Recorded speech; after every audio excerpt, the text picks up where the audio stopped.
What I want to do in this video is talk a little bit about traditional IRAs.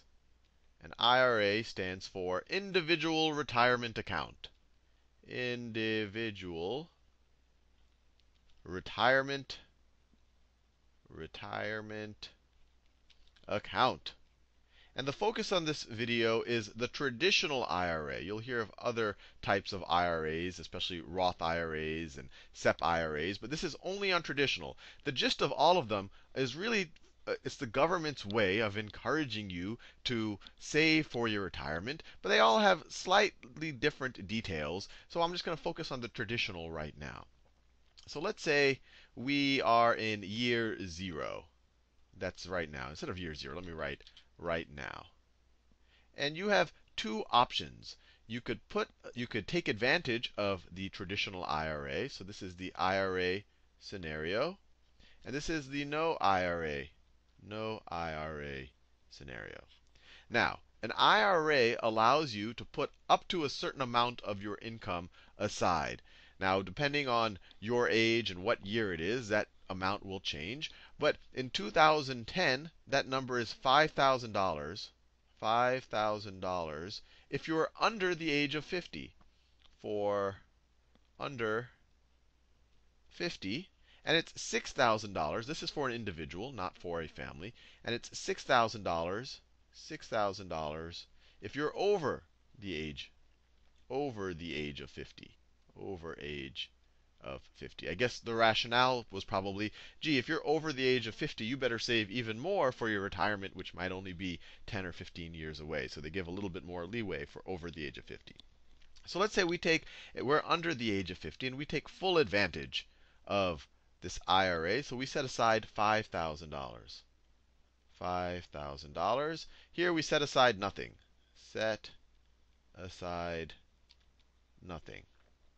Now, in the very short term, the advantage is that this $5,000 of our income will not be taxed.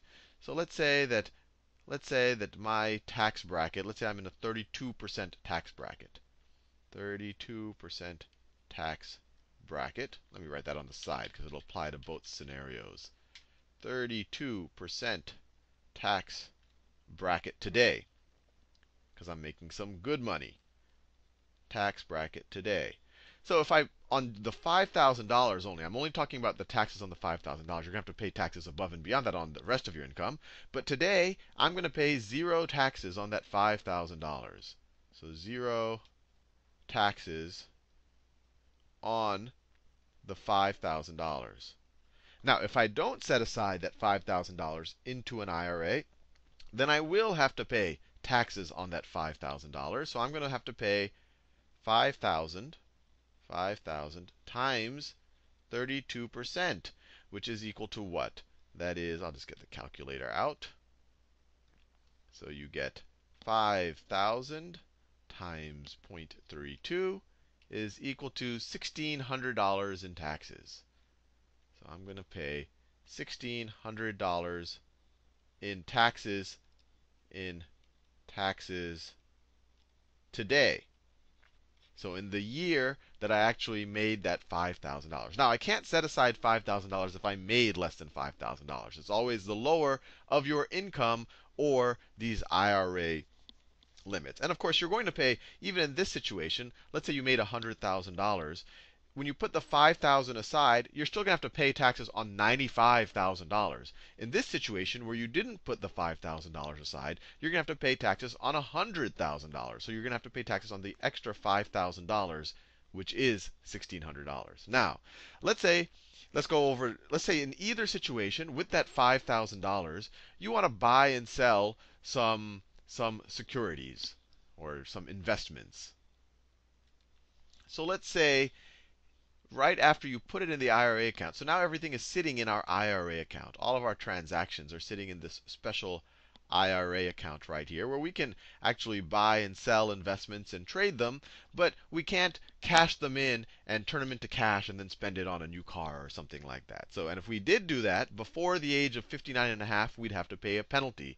So let me write that down. You might immediately say, hey, gee, this is a good deal. Doesn't everyone always do it? Well, the answer is if I pull it out before 59 and a half, I pay a penalty. Let me write this down because that's important to keep in mind. Pay penalty, penalty and taxes if withdrawn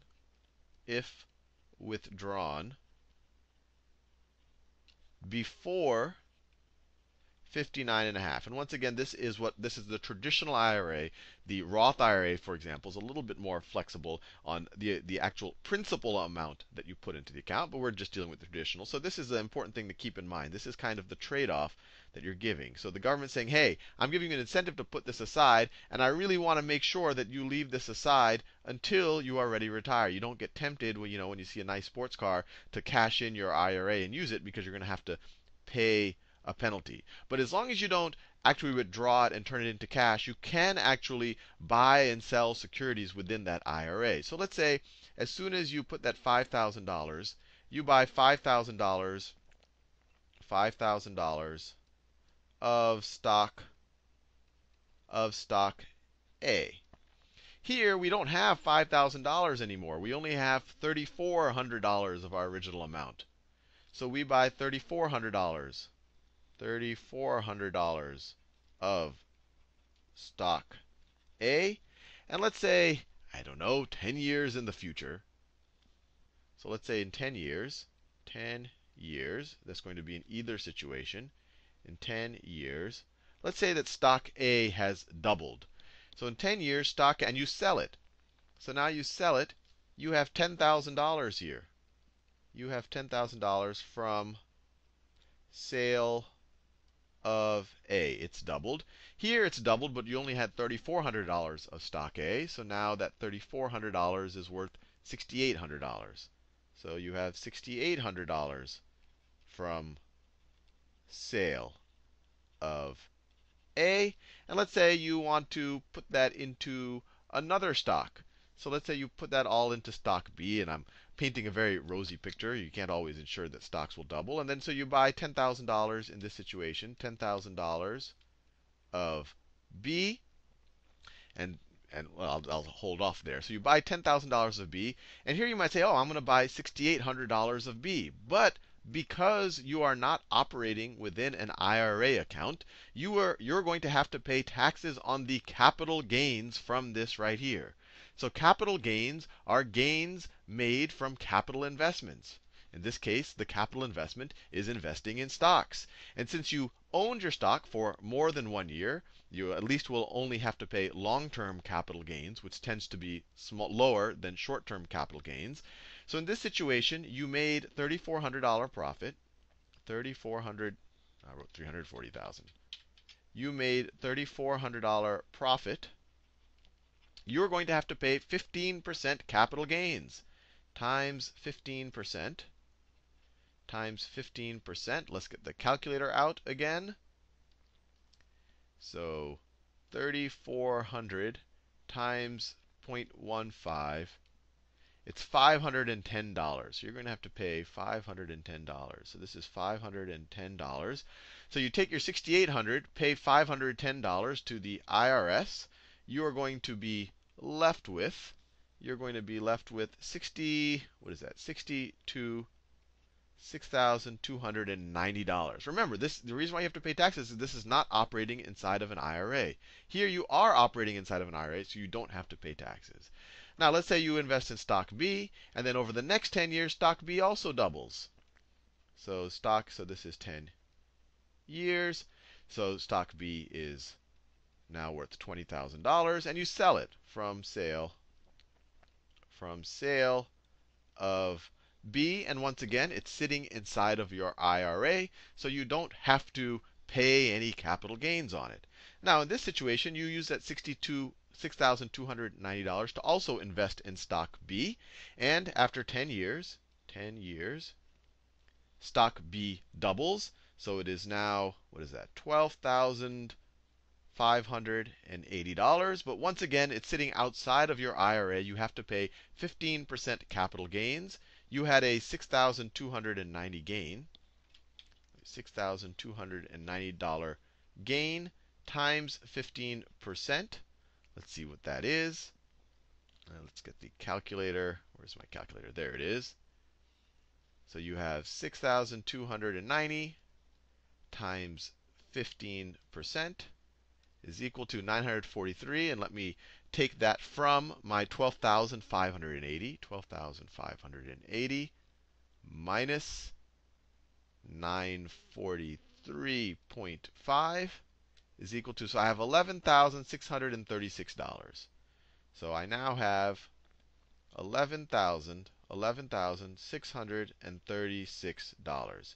And let's say 20 years have passed. We are now over the age of 59 and a half. We can now withdraw from our IRA.